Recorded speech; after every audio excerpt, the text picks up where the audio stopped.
Batch ಯಾವಾಗ start ಮಾಡ್ತೀರಿ? ಇದು ಹೊಸ ಬ್ಯಾಚ್.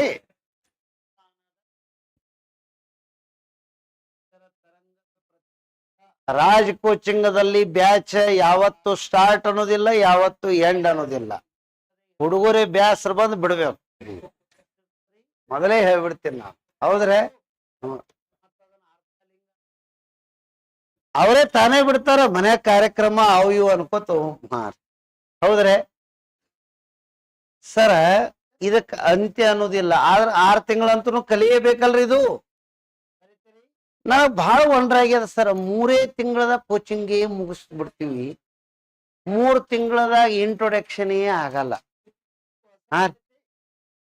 ಆತಂದ್ರೆ ರಿಸಲ್ಟ್ ಬಾ ಅಂದ್ರೆ ಎಲ್ಲಿದ್ ಬರ್ಬೇಕು? ಅದು ಸಮಸ್ಯೆ. ಒಂದಿಷ್ಟು ಗಿಫ್ಟೆಡ್ ಚಿಲ್ಡ್ರನ್ ಅಂತೇಳಿ ಇರ್ತಾರ, ಅವ್ರು ಎಲ್ಲಿದ್ರು ರಿಸಲ್ಟ್ ಕೊಡ್ತಾರ. ನಾಳೆ ಅವ್ರು ನೀವು ಪಾಸ್ ಆಗೋಣ ನಿಮ್ದೊಂದು ಫೋಟೋ ಹಾಕೊಂಡು ನೀವು ನಮ್ಮ ವಿದ್ಯಾರ್ಥಿ ಅನ್ನೋದು ಅದು ಅಲ್ಲರಿ. ಕಟ್ಟ ಕಡೆಯ ವಿದ್ಯಾರ್ಥಿನೂ ಎಕ್ಸಾಮ್ಕ ನಿಯರ್ ಟು ನಿಯರೇ ಇರಬೇಕು. ಅವ ಏನೋ ಒಂದು ಬರೋದ್ರಿ ನಾ ಪಾಸ್ ಆತೀನೋ ಬಿಲೀವ್ನೆಸ್ ಬಂದಿರ್ಬೇಕು. ಸರ್, 1ನೇದೊಂದು ಆಗಿಲ್ಲ, 2ನೇದು ಬಿಡಂಗಿಲ್ಲ, ಈ ಲೆಕ್ಕಕ್ಕರೆ ಇರಬೇಕು. ಜೀವನದಲ್ಲಿ ನಾವು ಓದೋದೊಂದು ಬಿಟ್ರೆ ಎಲ್ಲಾ ಶಿಸ್ತು ಅಳವಡಿಸ್ಕೊಂಡಿದ್ದೇವೆ ನನ್ನ ಪ್ರಕಾರ. ರೈಟ್ ಟೈಮ್ 5 ಗಂಟೆಗೆ ಚಾ ಕುಡ್ಲಿಕ್ಕೆ ಹೇಳ್ತಾರ. ಏನ್ PM ಆಫೀಸರ್ ಅದು ಚಾಪ್ಟರ್ ಏನೋ ಇಟ್ಟಿತ್ತವ್ರು ಓದಿ ಹೇಳಲ್ಲ ರೀ. ಟೈಮ್ 5 ಆಯ್ತು. ಯಾಕಾಯ್ತು ಅಂದ್ರೆ ಅಲ್ಲಿ 4:15 ಒಬ್ಬ ಬಂದು ರಿಂಗ್ ಮಾಡ್ಲಕ್ ಚಾಲು ಮಾಡಿರ್ತಾನ, ಕೆಳಗೆ ಹೋಗಿ ಕೂತಿರ್ತಾನ. ರೈಟ್ ಟೈಮ್ 5 ಗಂಟೆಗೆ ಚಾ ಕುಡಿಯೋದು. ಏನ್ ಅದ್ಭುತ ರೀ ಅವ್ರದ್ದು ಟೈಮ್ ಟೇಬಲ್ಗಳು. ರೀ, ಓದಲು ಕೂತಕ್ರ ಸಮಯ ಅನ್ನೋದು ಗೊತ್ತಿರಬಾರ್ದ ಸರ್. ಹೌದ್ರೆ ನಾ ಇನ್ನೊಂದು ವಿದ್ಯಾರ್ಥಿಗಳಿಗೆ ಹೇಳ್ತೀನಿ, ಲೈಬ್ರರಿದ ಕೂತ್ರೆ ಓದ್ತೀನಿ ಅನ್ನೋದು ನಮ್ಮ ತಪ್ಪು ಕಲ್ಪನೆಗಳು. ನಾವೆಲ್ಲ ಓದಕ್ರ ಲೈಬ್ರರಿ ಇದ್ದು ಏನ್ರಿ? ನಿನ್ನ ಮನಸ್ಥಿತಿ ಬಹಳ ಇಂಪಾರ್ಟೆಂಟ್ ಇರ್ಬೇಕು. ಗಾರ್ಡನ್ದ ಕೂತು ಓದ್ತೀನಿ ಸರ್ ಅಂದ್ರೆ ಆಗಲ್ಲ. ಅಲ್ಲಿ ಆಗಲ್ಲ. ಅಲ್ಲಿ ಪುಸ್ತಕ ತಗೊಂಡು ಹೋಗ್ಬಾರ್ದು ದಯಮಾಡಿ. ರೀ, ಕೆಲವೊಬ್ರು ಗಾರ್ಡನ್ಗಳ್ದ ಕೂತ್ ಓದ್ತೀನಿ ಅಂತೇಳಿ ಗಿಡದ ಕೆಳಗೆ ಹೋಗಿರ್ತಾರ. ಓದಲೇ ನಾ ಏನು ಹೇಳಲ್ಲಪ್ಪ. ಇಲ್ಲಿ ಆನ್ಲೈನ್ದಾಗ ನೋಡ್, ಪ್ರಭಾಕರ್ ಒಂದು ಹೂವಿನ ಗೊಚ್ಚೆನೆ ಕೊಟ್ಬಿಟ್ಟ ಹೋಲೆ ಕಡೆ ಅಂತ ಹೇಳಿ. ಹೌದ್ರೆ ಸರ್, ನಾನ್ ನಿಜವಾಗಿ ಹೇಳ್ತೀನಿ ರೀ, ಓದಲಕ್ಕ ಮನಸ್ಸು ಏಕಾಗ್ರತೆ ಒಂದೇ ಬೇಕು. ಟಿವಿ ಬೇಕಾದ ಸಲಕ್ಕ ಆ ಕಡೆ ನಂದು ಲಕ್ಷ್ಯ ಇರ್ಲಿಲ್ಲ ಅಂದ್ರೆ ಅದು ನನ್ನ ಕಿವಿ ಬಡಂಗೆ ಇಲ್ಲ ಶಬ್ದ. ನೀ ಇದಕ್ಕಿಂತ ಹೆಚ್ಚಿಗೆ ಆ ಕಡೆ ಲಕ್ಷ್ಯ ಇತ್ತಂದ್ರೆ ಅದೇ ಕೇಳಿಸ್ತದ. ಅರ್ಥ ಆಗ್ಲಿಲ್ಲ? ಮನೆ ಪಾರ್ಗಳು ಓದ್ರು ಕೂಡ ಇಲ್ಲ. ನೀನೇ ಮೊದಲು ಪಾರ್ಗಳ ಸಂಗಟ ಆಡ್ಲಕ್ ಹೋಗ್ತಿ. ಆ ಕಡೆ ನಾವು ಲಕ್ಷ್ಯನೇ ಕೊಡ್ಲಿಲ್ಲ ಅಂದ್ರೆ ತಮ್ಮ ಪಾಡಿ ತಾವ್ ಮಾಡ್ತಾವ, ನಮ್ಮ ಪಾಡಿಗೆ ನಾವು ಓದ್ಕೋತ ಇದ್ರು ಮುಗ್ದೇ ಹೋಗಿರ್ತದ. ಸರ, ಸ್ಟ್ರೀಟ್ ಲೈಟ್ದಾಗ ಕೂತು ಓದಿನಿ ಸಂವಿಧಾನ ಬರ್ದಾರ. ನಿಮಗೆ ಒಂದು ಫೆಸಿಲಿಟೀಸ್ 2 ಹೇಳ್ರಿ ನೋಡು. ಕರೆಕ್ಟೋ ಇಲ್ಲೋ ರೀ? ಎಲ್ಲರೂ ರೂಮ್ನಾಗಿಂದು ಲೈಬ್ರರಿಗೆ ಹೋದಿರ್ತಾರಂದ್ರೆ ರೂಮ್ನಾಗ ಒಬ್ನೇ ಇರ್ತೀನಿ, ಬಾಗಲ ಕಿಟಕಿ ಮುಚ್ಕೊಂಡು ಓದಲ್ಕತ್ರ. ರೀ, ಅದ್ಭುತ ರೀ, ದಗಿ ಬಿಡ್ತದ್ರೆ. ಬರ್ರಿ, ಏನು ಮಾಡು. ಸಮಾಜ ನಾಳೆ ನೀವು ಊರಿಗೆ ಹೋದಾಕ್ರ ಪ್ರಶ್ನೆ ಮಾಡದೆ ಇಷ್ಟೇ ನೋಡಿ,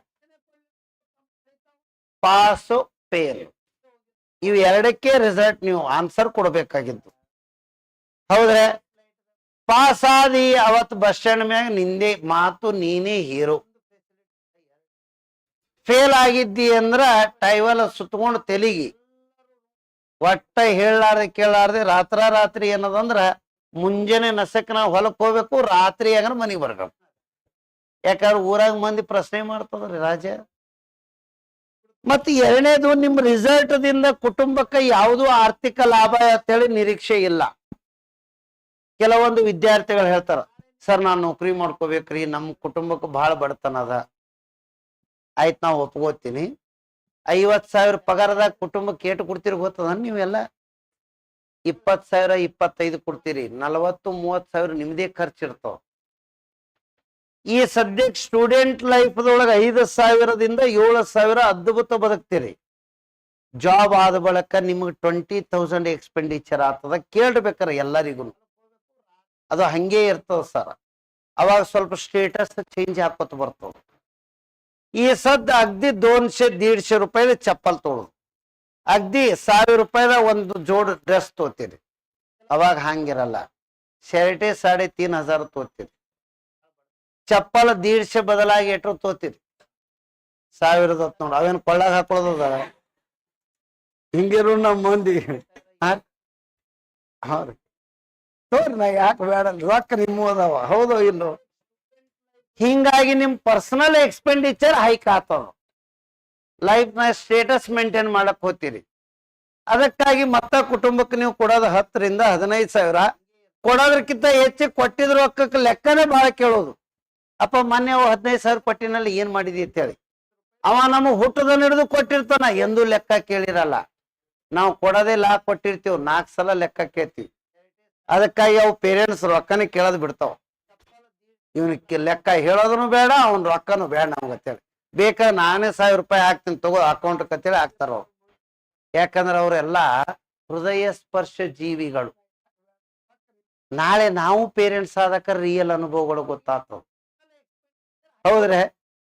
ಇವೆಲ್ಲ ನಾವು ಹೇಳ್ಬೇಕತ್ತಲ್ಲ ಸರ, ಪ್ರತಿಯೊಬ್ಬರ ಜೀವನದಲ್ಲಿ ನಡೆಯುವಂತ ಸೈಕ್ಲಿಕ್ ಆರ್ಡರ್ದ ಚಟುವಟಿಕೆಗಳು ನೀವು. ಅದಕ್ಕೆ ಚಂದಗೆ ಓದ್ರಿ, ನಿಮ್ಮ ಬದುಕಿಗಾಗಿ ಓದ್ರಿ. ನೀವು ಪೇಮೆಂಟ್ ಕೊಡೋದು ಬಿಡೋದು ಆಮ್ಯಾಗ ವಿಚಾರ ಮಾಡೋದು, ಹೌದಾ ಇಲ್ಲ? ನನಗೂ ಬಹಳ ಮಂದಿ ಹೇಳ್ತಾರ ಅಡ್ಮಿಷನ್ ಮಾಡೋತಿ, ಸರ್ ನೌಕರಿ ಅಲ್ಲಿ 1 ತಿಂಗಳು ಪಗಾರಿ ಅಂದಿರ್ತಾರೆ.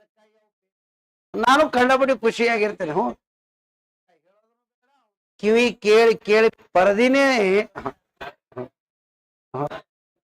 ಬರ್ರಿ ಇವ್ರನ್ನ